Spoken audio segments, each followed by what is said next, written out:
Olá pessoas, no vídeo de hoje vamos conversar um pouquinho sobre o Informe de Brode, que é um livro publicado em 1970 pelo Jorge Luiz Borges, reunindo 11 contos que cada um a seu modo representam um retorno deste autor a todos aqueles pressupostos temáticos e estéticos próprios do regionalismo que marcou as primeiras publicações dele lá ao longo da década de 20, sobretudo quando nós pensamos no campo da poesia, com livros como Fervor de Buenos Aires, de 1923, Luna de Enfrente, de 1925 e Quaderno San Martín, de 1929. Sobre esses dois últimos, eu recomendo essa edição aqui, que é pela MSE. Não sei se esses livros se encontram publicados aqui no Brasil, mas caso você tenha a oportunidade, eu sugiro muito que você, enfim, entre em contato com eles como uma espécie de leitura complementar àquilo que você vai encontrar aqui no Informe de Brode, porque nesses três livros, assim como lá no Fervor de Buenos Aires, nós vamos estar diante de um Borges que é mais regionalista, com uma escrita um pouco mais direta e muito mais ligada às narrativas orais e populares, como por exemplo aquelas dos contos gauchescos. E pensando nessa questão toda da oralidade, principalmente, ela vai se acentuar aqui no Informe de Brode, sobretudo quando nós pensamos em contos como o Evangelho segundo São Marcos e A Intrusa, que é o texto que abre este volume aqui.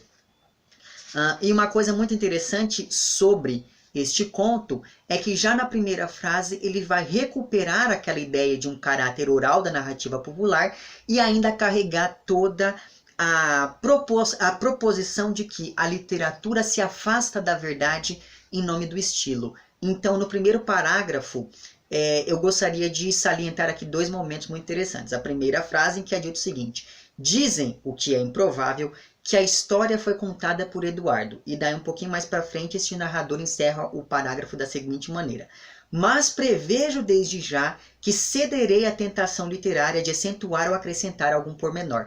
Então veja que você tem aqui um contraste muito interessante entre uma narrativa oral e uma narrativa escrita, mas esse contraste vai ser, enfim, amenizado graças ao talento literário deste narrador aqui.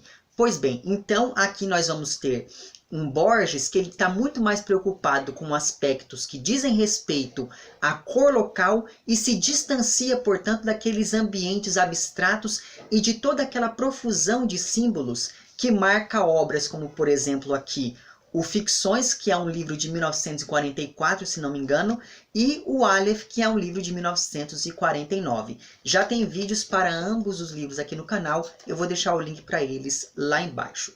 Tanto é assim, essa distância entre esses livros de contos aqui é tanta que já no prólogo o Borges meio que justifica essa sua mudança no estilo, que poderia muito bem pegar desprevenido o seu leitor mais habitual. Se você aí, assim como eu, gosta bastante de ler outras coisas do Borges, quando você chega aqui no Informe de Brode, você tem até um choque, porque realmente é um livro muito diferente dos outros. Então, os contos aqui reunidos, eles são povoados por gaúchos, por valentões, por mafiosos, por compadritos, como se chama lá na Argentina, que sempre vão se envolver ali, em duelos, em brigas de facas e por aí vai. Ou seja, trata-se aqui de um livro que se distancia do centro, que se distancia daquele ambiente mais cosmopolita que marca outras obras do autor, e se volta mais para o populacho, digamos assim, se volta mais para as margens da sociedade. Tudo isso aliado a alguns temas que são caros e absolutamente recorrentes dentro da obra do Borges, como, por exemplo, a problemática acerca da representação literária e dos limites dessa representação literária, como, por exemplo, fica claro lá em contos dele, como o Pierre Menard, autor de Quixote. Mas enfim, e toda essa discussão sobre a representação literária acaba transparecendo aqui no Informe de Brode a partir da ideia de que a mímese pode ser uma repetição que só vai tirar, só vai esvaziar as coisas de seu sentido original, fazendo com que elas se tornem ridículas. E aqui existe também toda uma discussão acerca da verossimilhança como o principal elemento para uma narrativa. Sobre isso, existe um trecho aqui na página 43 que me parece significativo, em que o narrador nos diz o seguinte: não sei se é verdade a história. O que importa agora é o fato de ter sido contada e de terem acreditado nela. Caso você não saiba, existe um vídeo antigo aqui no canal em que eu comento um pouquinho para vocês sobre o que vem a ser essa ideia da mímese, da representação, da verossimilhança lá para o Aristóteles em sua Poética.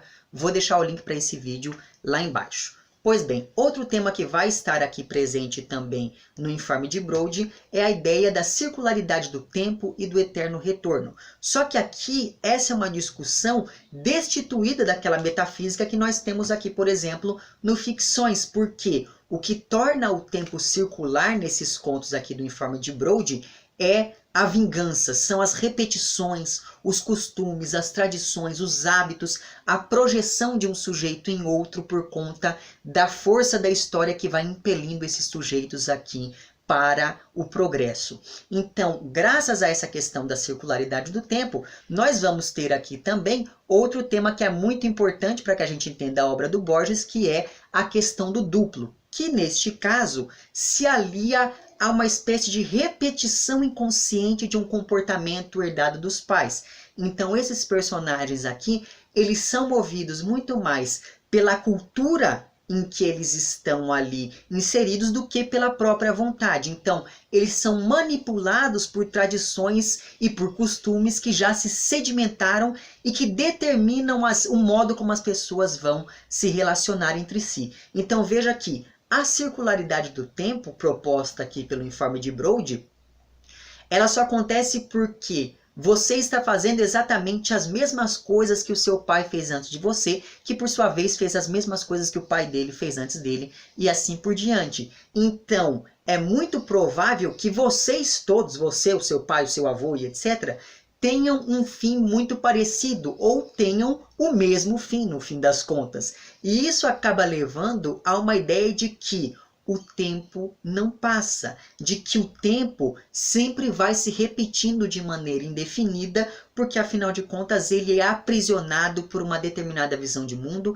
ele é aprisionado por uma determinada cultura. Então veja que existe uma mudança muito grande entre a circularidade do tempo proposta nestes contos e aquela que é proposta em O Aleph, em Ficções e em outros livros deste mesmo autor. E todos esses temas são mobilizados a partir principalmente do recurso à ironia. Então, por exemplo, vai ser muito frequente aqui, nós temos um narrador que, ao mesmo tempo em que ele parece louvar a valentia, louvar a macheza de alguns personagens, ele também parece nos mostrar que ser valente é algo tão... tentar provar a própria virilidade é algo tão desesperado que só pode ser um sinal de fraqueza. Então veja que esses opostos, eles vão ser muito importantes para a gente entender aqui todos esses contos, naquela espécie de jogo de espelhos que é muito característica das obras desse autor. Então esses opostos vão acabar se projetando um no outro. E claro que tudo isso acaba determinando muito bem o destino e mesmo o conceito de ética que esses personagens que povoam estes contos aqui vão ter. E aí nós chegamos a outro ponto que vai ser muito importante aqui para que nós entendamos esses textos, que é a construção desses narradores e das perspectivas que esses narradores vão adotar.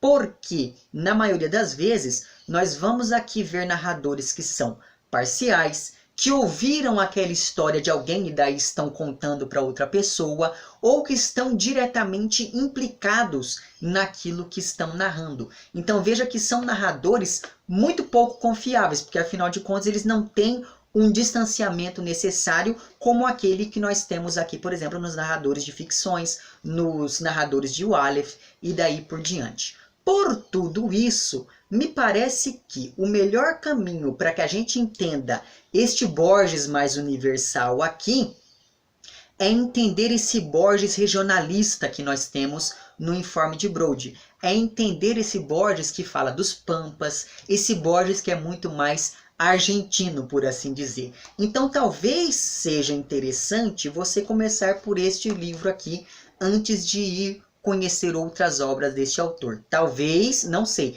Pode ser que isso seja uma experiência um pouco traumática quando você passa deste livro para esse, mas ainda assim os contos daqui eles são muito mais simples, muito mais diretos do que aqueles que são mais conhecidos deste autor. Não tem jeito mesmo, né? Uma coisa que nunca vai mudar, por mais que se mude o ano, por mais que se mude o presidente, por mais que se mude qualquer outra coisa, pelo visto, os meus gatos vão continuar sempre os mesmos que vêm aqui. É só me sentar para poder gravar vídeo, eles começam a, enfim, enlouquecer e querer brincar e querer pular em cima da mesa.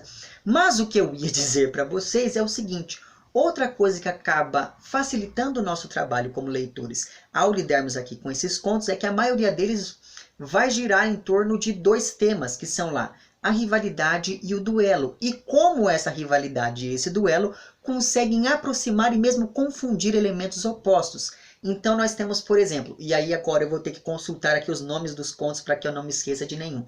Você tem um conto chamado A Intrusa, que como eu falei para vocês é o que abre essa coletânea. E nele nós vamos entrar em contato com a rivalidade entre dois irmãos que começam a se relacionar ali com uma mesma mulher que se torna quase como uma espécie de objeto apenas sexual para eles. Você tem aqui a rivalidade entre dois acadêmicos que estão tentando decidir sobre a veracidade de alguns documentos históricos, e isso nos é narrado em Guayaquil, que é um dos últimos contos do livro. Nós temos também aqui o duelo entre duas armas que se utilizam de homens para poder se enfrentar uma última vez, em um conto chamado O Encontro, e daí você vai ter que ler o texto para saber exatamente como é que isso acontece. E isso envolve toda aquela ideia do tempo circular, enfim. Nós temos ainda a rivalidade entre duas pintoras que acabam tendo como único objetivo na vida superar uma a outra, e isso é contado no conto O Duelo, enquanto que no conto seguinte, chamado O Outro Duelo, nós acompanhamos a rivalidade entre dois membros de famílias que são inimigas há tanto tempo que ninguém mais sabe o porquê que eles estão brigando. E isso, como eu falei para vocês, é narrado em O Outro Duelo.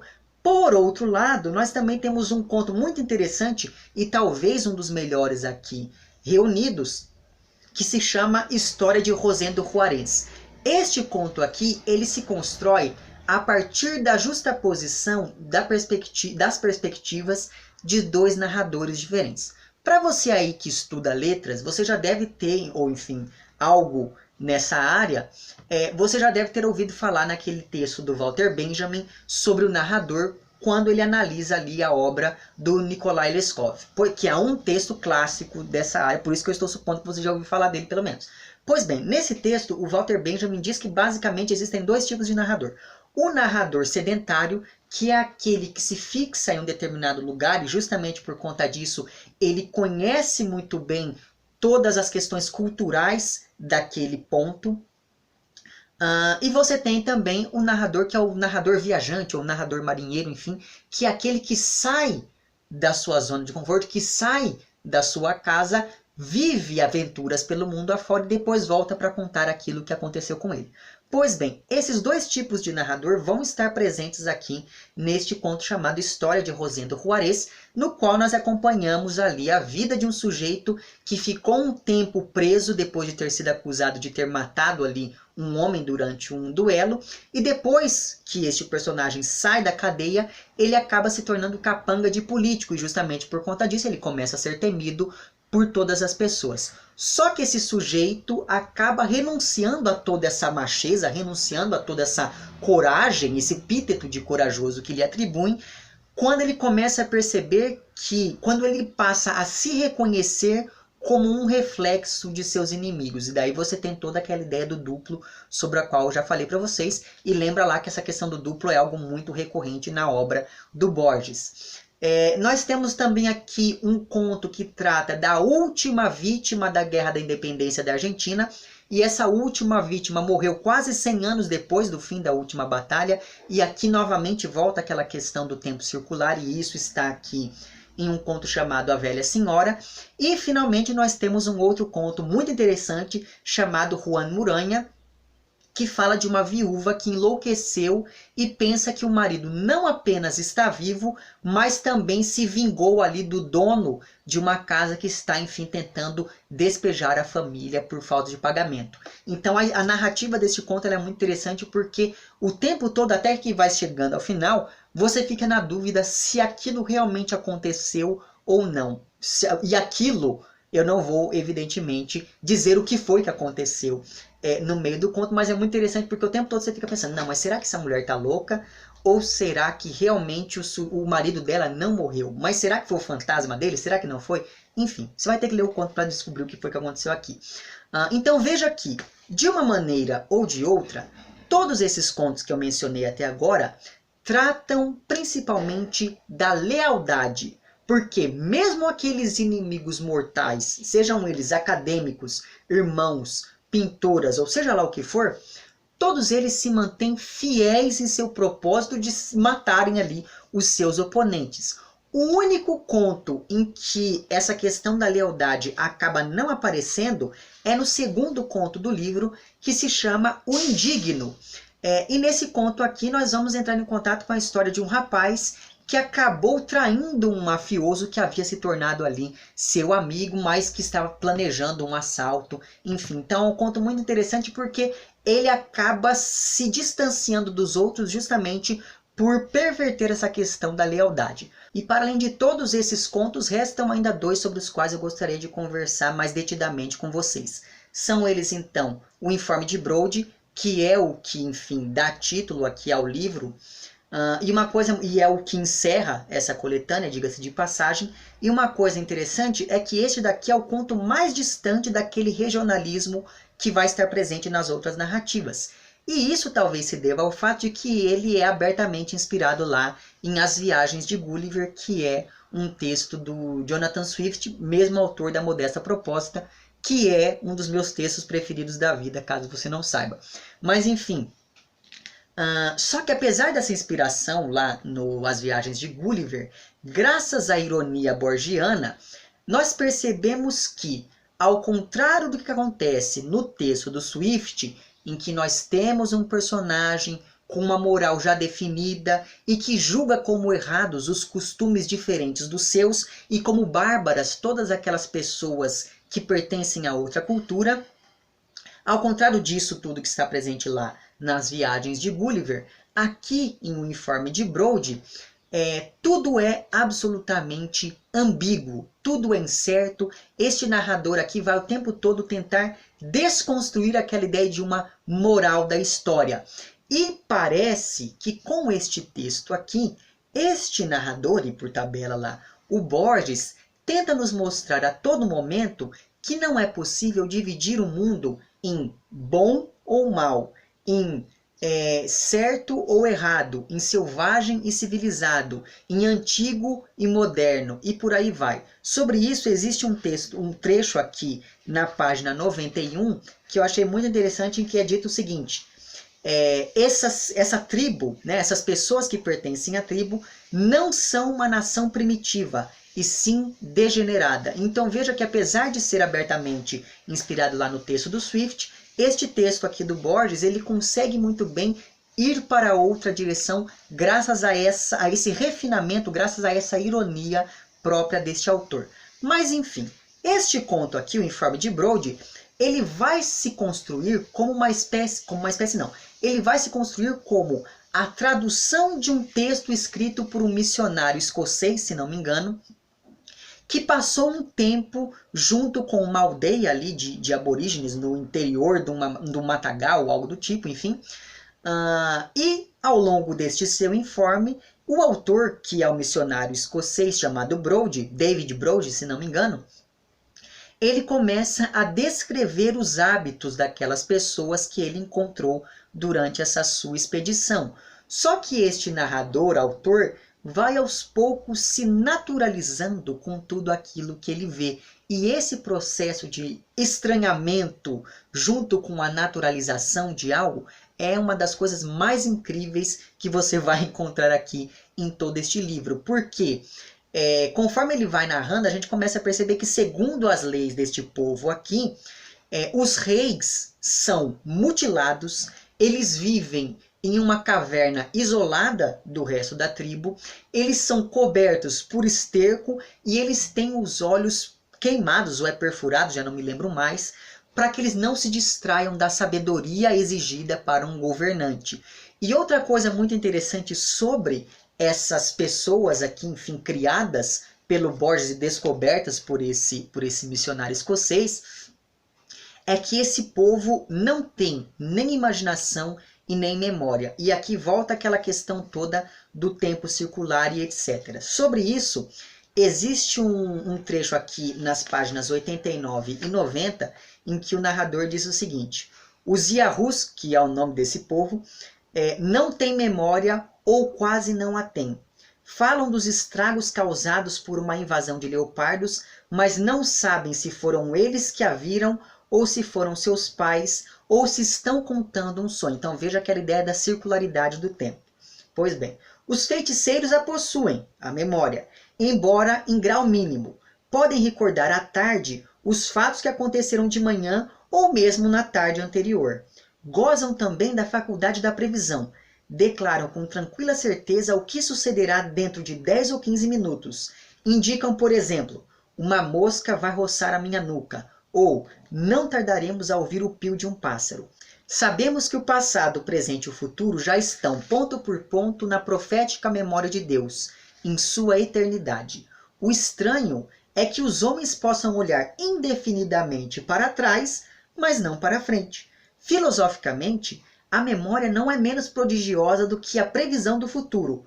O dia de amanhã está mais próximo de nós do que a travessia do Mar Vermelho pelos hebreus, a qual, no entanto, recordamos. Então veja que, como eu falei para vocês, mesmo neste conto que é mais distante dos outros, quando nós pensamos nesse distanciamento do regionalismo e de toda aquela ideia de uma narrativa mais oral, mesmo neste conto aqui, nós temos a harmonia entre os opostos, entre a memória e o esquecimento, entre o presente e o passado, entre o bom e o mal, entre o civilizado e o selvagem, e por aí vai. E o último conto sobre o qual gostaria de falar para vocês, que, diga-se de passagem, é o meu conto preferido aqui deste livro, e talvez seja um dos meus contos preferidos da vida toda, se chama O Evangelho segundo São Marcos. É um conto, inclusive, que eu sempre passo aos meus alunos, então se você é meu aluno, preste atenção nisso que eu vou falar agora, que pode ser que isso lhe seja útil. Mas enfim, este conto, né, O Evangelho segundo São Marcos, ele se diferencia de todos os outros também,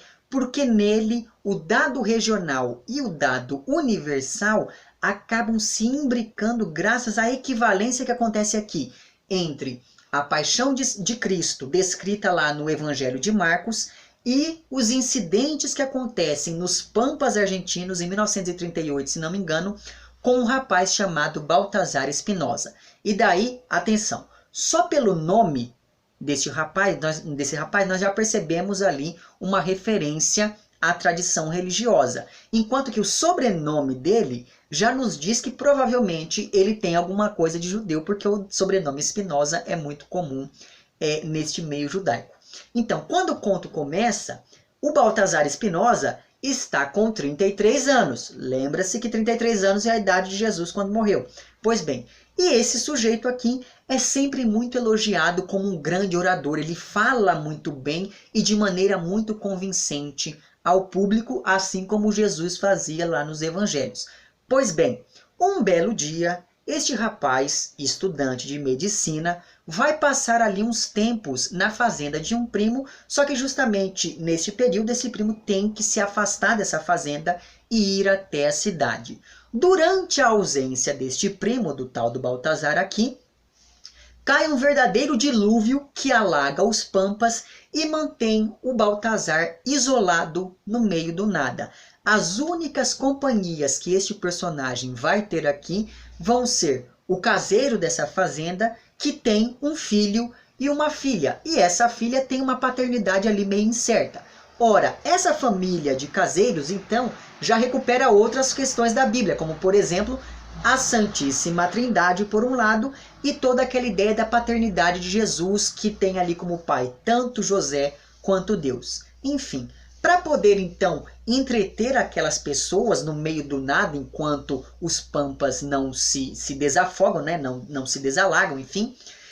O Baltazar começa a ler uma Bíblia que ele encontrou jogada em algum canto da casa, e o trecho que mais impressiona os membros daquela família é o trecho que nós conhecemos como Evangelho segundo São Marcos. E daí vem a questão, que é a seguinte: eu recomendaria que depois que você lesse o conto do Borges, você fosse ler o Evangelho segundo São Marcos, mesmo porque é um evangelho curtinho, dá tempo de você ler certinho, depois você volta e lê o conto mais uma vez para você entender melhor o porquê da intertextualidade provocada entre este conto e o Evangelho de São Marcos especificamente. Mas enfim, tocarei nesse assunto daqui para frente.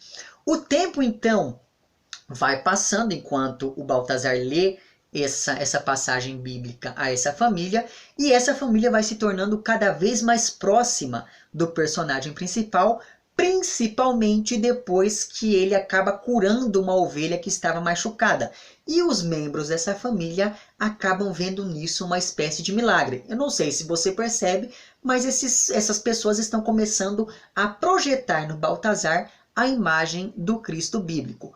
Pois bem, enquanto o tempo passa, o Baltazar vai deixando ali a barba crescer e se torna um verdadeiro Messias para aquela gente, e essas pessoas se tornam ali então seus discípulos. Inclusive, tal qual o Jesus personagem lá da Bíblia, o Baltazar personagem aqui do Borges também transmite os seus conhecimentos de maneira oral à sua plateia, aos seus discípulos. Então veja que a questão da oralidade é recuperada aqui neste conto também. Pois bem, tudo está indo às mil maravilhas ali, todo mundo está vivendo em harmonia, aquela coisa toda, até que um belo dia, esse caseiro que mora ali com a família pergunta ao Baltazar se Jesus perdoou e salvou até aquelas pessoas que o haviam crucificado. E o Baltazar diz que sim, que Jesus morreu por todos, inclusive por aquelas pessoas que o haviam crucificado. E a partir deste momento, nosso amigo Baltazar começa a ter uns sonhos estranhos, uns sonhos meio premonitórios, só que como em toda grande tragédia, saber do futuro não nos livra do destino, como bem sabe o nosso amigo Édipo Rei lá do Sófocles, não é verdade? Mas enfim, então o Baltazar começa a ter esses sonhos meio esquisitos, ele começa a ouvir uns barulhos estranhos vindos dos quartos ali daquela família e aquela coisa toda, e aí é claro que você já deve ter percebido o que vai acontecer com o pobre do Baltazar aqui, porque para aquela família ali de caseiros, não existe a noção de metáfora. Então, toda a narrativa que eles ouvem é tomada como verdade absoluta. E eles interpretam o texto bíblico literalmente. Logo, se Jesus morreu para salvar os seus assassinos, nós precisamos ser salvos. Então, vamos matar este rapaz, já que ele é muito parecido com Jesus. Esse rapaz fala muito bem, esse rapaz tem 33 anos, esse rapaz é barbudo, como a imagem de Jesus que nós temos pendurada na parede. Este rapaz, enfim, veio aqui, fez o milagre de curar ali aquela ovelhinha e aquela coisa toda. Com isso, então, perceba que essa família passa a projetar, como eu falei para vocês, no Baltazar, a imagem de Jesus tal qual é descrita lá no Evangelho segundo Marcos. E justamente por conta disso, ele os perdoaria e os salvaria, mesmo se eles o crucificassem. Então veja que isso é um sinal de abandono por parte ali dessas pessoas que transferem essa imagem de Salvador que tem lá o Jesus bíblico para o nosso amigo Baltazar aqui do conto do Borges. Só que ao contrário do personagem bíblico, né, ao contrário do Cristo bíblico, o Baltazar é visto de fato como alguém sobrenatural, como um verdadeiro Messias que libertaria aquelas pessoas. Portanto, o que nós vamos acompanhando aqui ao longo deste conto é a fusão entre o mito e a história, que ganha justamente por conta disso um caráter universal. E é graças a essa fusão que o mito pode ser recriado na história, não é? É graças a essa equivalência entre esses dois elementos que nós podemos muito bem recrucificar Jesus sempre que nós tivermos vontade. Neste sentido, então, assim como acontece no conto chamado O Informe de Brode, aqui no Evangelho segundo São Marcos, o novo e o antigo, o moderno e o arcaico, o bárbaro e o civilizado, são na verdade dois lados de uma mesma moeda. Só que, como eu disse também para vocês, este conto aqui, o Evangelho segundo São Marcos, ele recupera muito bem toda aquela questão da oralidade que já havia aparecido em A Intrusa, que é o conto que abre esta coletânea. E ele adequa muito bem essa questão toda da oralidade ao elemento regionalista e a todos aqueles contos gauchescos. E isso acaba se relacionando diretamente com o Evangelho segundo Marcos. E é justamente por isso que eu estou falando para você que seria interessante que você lesse esses dois textos para ter uma melhor compreensão desta obra do Borges. Porque no Evangelho de Marcos, nós temos um Jesus mais gente como a gente. Sabe, totalmente diferente daquele Jesus que nós vemos, por exemplo, no Evangelho segundo João, que é um Jesus mais sereno, um Jesus de fato divino. Por que que isso acontece? Simples, porque o Evangelho de Marcos é provavelmente o evangelho mais antigo a ser escrito. Então, ele tinha que ser mais simples para poder ter maior apelo popular do que os outros.